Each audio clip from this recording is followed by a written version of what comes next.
কি রে তুই কই তাড়াতাড়ি এখানে আয় মা মা টাকা লইতে আসি রে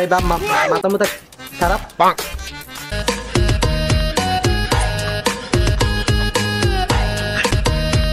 ভাই আসসালামু আলাইকুম ভাই অ্যাড্রেসটা একটু বলবেন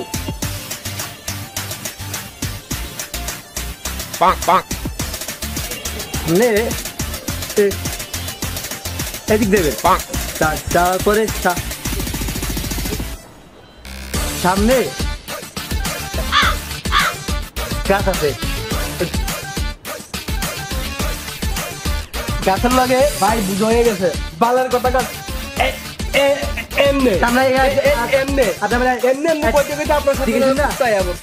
দেখছেন আপনার কথা কত স্লো কুত্তা বুঝ যায় আপনারা দেখতে হবে ফালতু নিয়ে আমি এর আগে বাসা দিতে ফালতু লোক